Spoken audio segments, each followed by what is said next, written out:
Hello students, let's begin today's class from 4th standard Hindi, second lesson, Jagdish Chandra Bose, part 2, Jagdish Chandra Bose. Jagdish Chandra Bose ಇವರು ಸೈನ್ಸನ್ನು ಆಳವಾಗಿ studies ಮಾಡಿದರು. ಅಂದರೆ physics ಇರಲಿ botany ಇರಲಿ, ಆನಂತರ biology ಇರಲಿ, ಇದನ್ನೆಲ್ಲ ಸೈನ್ಸ್ ಅನ್ನೋ ಸಬ್ಜೆಕ್ಟನ್ನು ಫುಲ್ ಡೀಟೇಲ್ ಆಗಿ ಆಳವಾಗಿ ಸ್ಟಡಿ ಮಾಡಿದ್ರು.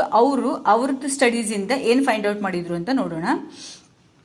हम सभी जानते हैं कि जैसे मनुष्य खुशी, दुख, प्रेम और क्रोध का अनुभव करते हैं, वैसे ही जानवर और पक्षी भी यह अनुभव करते हैं. पर इसी तरह पेड़ पौधे भी यह अनुभव कर सकते हैं, यह हम नहीं जानते थे. इस बात की जानकारी सबसे पहले जगदीश चंद्र बोस ने हमें दी. ಅಂದರೆ ಹೇಗೆ ಮನುಷ್ಯರಿಗೆ ಸಿಟ್ಟು, ಆನಂತರ ಖುಷಿ, ಕ್ರೋಧ, ದುಃಖ, ಆನಂತರ ಪ್ರೇಮ, ಇದೆಲ್ಲ ಹೇಗೆ ಮನುಷ್ಯ ಅನುಭವ ಮಾಡ್ತಾರೆ, ಅದೇ ಥರ ಜಾನ್ವರ್ನು ಮಾಡುತ್ತೆ. ಈಗ ನೋಡ್ರಿ, ಯಾವುದಾದ್ರೂ ಪ್ರಾಣಿಗೆ ನೀವು ಹತ್ರ ತೊಗೊಂಡು ಪ್ರೀತಿ ಮಾಡಿದ್ರೆ ಅದನ್ನು ನಿಮಗೆ ಆ ಪ್ರೀತಿ ತೋರಿಸುತ್ತೆ. ಸಿಟ್ಟು ಮಾಡಿದ್ರೆ ಅದನ್ನು ನಿಮಗೆ ಕಚ್ಚಕ್ಕೆ ಬರುತ್ತೆ ಅಥವಾ ನಿಮ್ಗೆ ತೊಂದರೆ ಕೊಡೋಕೆ ಬರುತ್ತದೆ. ಅದೇ ಥರ ಮನುಷ್ಯರಿಗೂ ಯಾವ ಥರ ಪ್ರೀತಿಯಿಂದ ಮಾತಾಡಿದ್ರೆ ಪ್ರೀತಿಯಿಂದ ಮಾಡಿರ್ತಾರೆ. ಸಿಟ್ಟು, ದುಃಖ ಇದೆಲ್ಲ ಮನುಷ್ಯರು ಮತ್ತು ಆ್ಯನಿಮಲ್ಸ್, ಪ್ರಾಣಿಗಳು ಹೇಗೆ ಅನುಭವ ಮಾಡ್ತಾರೆ, ಅದೇ ರೀತಿ ಪೇಡ ಪೌದೆ ಅಂದರೆ ಮರಗಿಡಕ್ಕೂ, ಟ್ರೀ ಪ್ಲಾಂಟ್ಸ್ಗಳಿಗೂ ಜೀವ ಇದೆ. ಅದನ್ನು ಪ್ರೀತಿಯಿಂದ ನಾವು ಹತ್ರ ಹೋಗಿ ನೀರು ಹಾಕೋದು, ಆನಂತರ ಖುಷಿಯಿಂದ ಅದಕ್ಕೆ ಏನಿದೆ ಅಂತ ನೋಡ್ಕೊಳ್ತಾ ಇದ್ದರೆ ಅದನ್ನು ಚೆನ್ನಾಗಿ ಬೆಳೆಯುತ್ತೆ ಅಂದ್ಕೊಂಡು, ಅವರಿಗೂ ತೊಂದರೆ ಆಗುತ್ತೆ. ಕಿತ್ತಿದ ಕೂಡಲೇ ಏನಾದರೂ ಎಲೆ ಕೀಳೋದು, ಈ ಥರ ಮಾಡಿದ್ಕೊಳ್ಳಿ ಅವರು ಆ ಥರ ಅನುಭವ ಮಾಡ್ತಾರೆ ಅಂತ ನಮಗೆ ಜಗದೀಶ್ ಚಂದ್ರ ಬೋಸ್ ಅವರಿಂದ ತಿಳಿದು ಬಂತು ಅಂದ್ಕೊಂಡು. ಆನಂತರ ಜಗದೀಶ್ ಚಂದ್ರ ಬೋಸ್ का जन्म 30 नवंबर 1898 को बंगाल में मेम सिंह में हुआ था. उन्होंने स्कूल की पढ़ाई करने के बाद कोलकाता में सेंट जेवियर कॉलेज में बीए तथा इंग्लैंड विश्वविद्यालय में बीएससी पास की. शिक्षा पूरी होने के बाद वे वापस भारत लौट आए. ಅವರ ಸ್ಟಡೀಸ್ ಇನ್ ನೋಡಬೇಕಂದ್ರೆ ಫಸ್ಟ್ ಅವ್ರು ಎಲ್ಲಿ ಹುಟ್ಟಿದ್ರು ಅಂತ ಹೇಳಿದ್ರೆ 30 ನವೆಂಬರ್ 1858 1858 ಅಂದರೆ ನೀವು ಹಿಂದಿಂದ ಏನು ಹೇಳೋದು 1898 ಅಂತ ಹೇಳ್ಬೋದು. ಬೆಂಗಾಲಲ್ಲಿ ಮೇಮ್ ಸಿಂಗ್ ಮೇ ಹುआ, ಮೇಮ್ ಸಿಂಗ್ ಅನ್ನೋ ಊರಲ್ಲಿ ಹುआ. ಉन्होंने स्कूल की पढ़ाई करने के बाद कोलकाता में सेंट जेवियर कॉलेज ಸ್ಕೂಲಿಂಗ್ ಆದಮೇಲೆ ಕೋಲ್ಕತ್ತಾದಲ್ಲಿ ಸೇಂಟ್ ಝೇವಿಯರ್ ಕಾಲೇಜಲ್ಲಿ BA ಮಾಡಿದರು.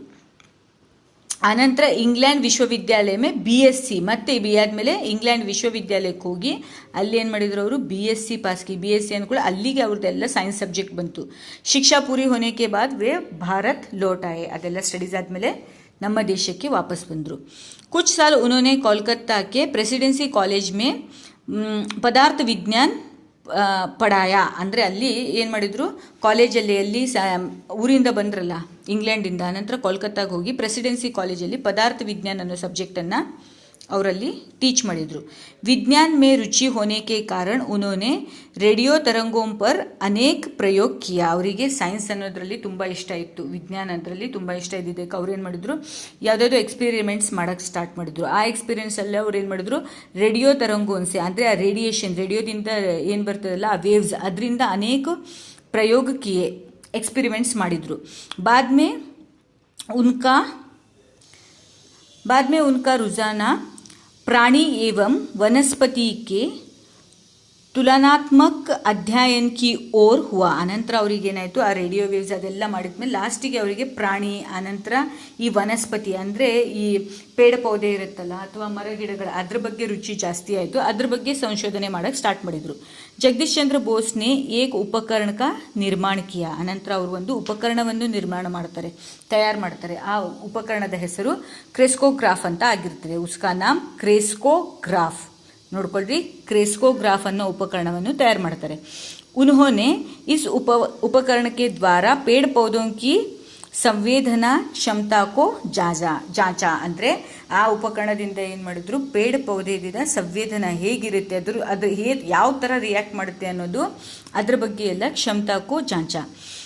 ಉಸ್ ಸಮಯ ಉನ್ಕೆ ದ್ವಾರ ಕಿಯೇ ಗಯೆ ಪ್ರಯೋಗೋಂ ಕೋ ವ್ಯಾಪಕ मान्यता नहीं मिली, किंतु बाद में इस विषय के महत्व को स्वीकारते हुए ब्रिटिश सरकार ने जगदीश चंद्र बोस को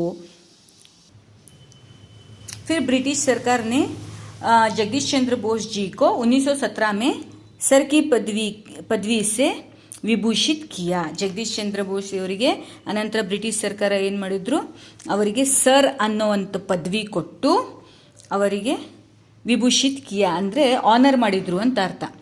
ಸೊ ಅವರು ಕ್ರೆಸ್ಕೋಗ್ರಾಫ್ ಅನ್ನೋದು ಉಪಕರಣವನ್ನು ನಿರ್ಮಾಣ ಮಾಡ್ತಾರೆ. ಉन्होंने उसी उपकरण से पेड़ पौधों की ಸಂವೇದನಾ ಕ್ಷಮತಾ ಅಂದರೆ ಪ್ಲಾಂಟ್ಸ್ ಮತ್ತು ಟ್ರೀಸ್ ಎಲ್ಲರದ್ದು ಅದರದ್ದು ಸಂವೇದನೆ ಯಾವ ಥರ ಕ್ಷಮತಾ ಇರುತ್ತೆ ಅಂದ್ಕೊಂಡು ಅದನ್ನು ಫೈಂಡ್ ಔಟ್ ಮಾಡಿದರು. उसी समय उनके द्वारा किए गए प्रयोगों को ಮಾನ್ಯತೆ. ಆನಂತರ ಆ ಟೈಮಿಗೆ ಅವ್ರು ಯಾವ್ಯಾವ ಪ್ರಯೋಗಗಳನ್ನು ಮಾಡಿದ್ರಲ್ಲ ಅದಕ್ಕೆ ಅವರಿಗೆ ಯಾವುದೂ ಆನರ್ ಅಂತ ಸಿಕ್ಕಿಲ್ಲ. ಬಟ್ ಕೆಲವು ವರ್ಷಗಳ ಆದಮೇಲೆ ಈ ವಿಷಯಗಳನ್ನು ಮಹತ್ವಗಳನ್ನು ಎಲ್ಲರೂ ತಿಳಿದಿದ ಮೇಲೆ ಅವಾಗ ಬ್ರಿಟಿಷ್ ಸರ್ಕಾರ ಅವರಿಗೆ ಏನು ಮಾಡಿದ್ರು, ಆನರ್ ಮಾಡಿ ಸರ್ ಅನ್ನೋ ಪದವಿಯನ್ನು ಕೊಟ್ಟರು. ಜಗದೀಶ್ ಚಂದ್ರ ಬೋಸ್ ದೇಶಾಭಿಮಾನಿತೆ ಅಂದರೆ ದೇಶದಕ್ಕೆ ತುಂಬ ಅಭಿಮಾನ ಇತ್ತು ಅವರಿಗೆ.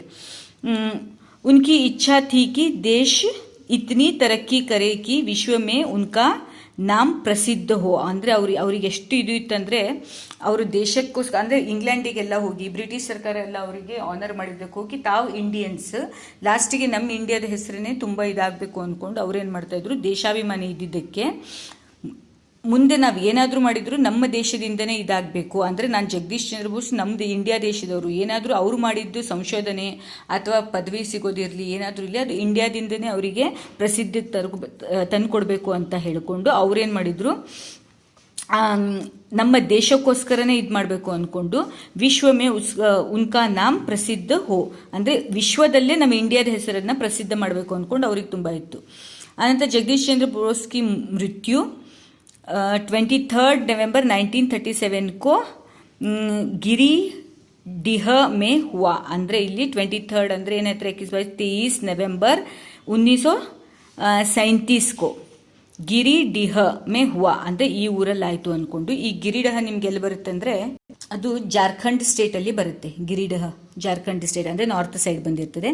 ಜಗದೀಶ್ ಚಂದ್ರ ಬೋಸ್ನೆ ಕೋಲ್ಕತ್ತಾ ಮೇ ಬೋಸ್ ವಿಜ್ಞಾನ್ ಮಂದಿರ್ ಕಿ ಸ್ಥಾಪನಾ ಕಿ. और ಏನು ಮಾಡಿದ್ರು, बोस विज्ञान मंदिर की स्थापना की जिसमें आज भी छात्र अपने रुचि के विषय का अध्ययन करते हैं. ಅವರು ಅಲ್ಲಿ ಯಾರ್ಯಾರಿಗೆ ಯಾವ್ದಾವ್ದು ಇಂಟ್ರೆಸ್ಟ್ ಇದೆ, ಛಾತ್ರ ಅಂದರೆ ಸ್ಟೂಡೆಂಟ್ಸ್ಗಳಿಗೆ ಏನೇನು ಇಷ್ಟ ಆಗುತ್ತೆ, ಅವರು ಯಾವ ಸ್ಟಡೀಸನ್ನು ಮಾಡಬೇಕನ್ನೋದು ಅಲ್ಲಿ ಹೋಗಿ ಅವರವ್ರ ಇಂಟ್ರೆಸ್ಟ್ ಪ್ರಕಾರ ಅಲ್ಲಿ ಸ್ಟಡಿ ಮಾಡ್ತಾರೆ. ಬೋಸ್ ವಿಜ್ಞಾನ ಮಂದಿರ್ ಎಲ್ಲಿ ಕೋಲ್ಕತ್ತಾದಲ್ಲಿ ಜಗದೀಶ್ ಚಂದ್ರ ಬೋಸ್ ಅವರು ಸ್ಥಾಪನೆ ಮಾಡಿದರು. ಸೊ ಇದು ನಿಮ್ಮ ಲೆಸನಲ್ಲಿ ಜಗದೀಶ್ ಚಂದ್ರ ಬೋಸ್ ಬಗ್ಗೆ ಕೊಟ್ಟಿದ್ದಾರೆ. So hope you understood this. Thank you children.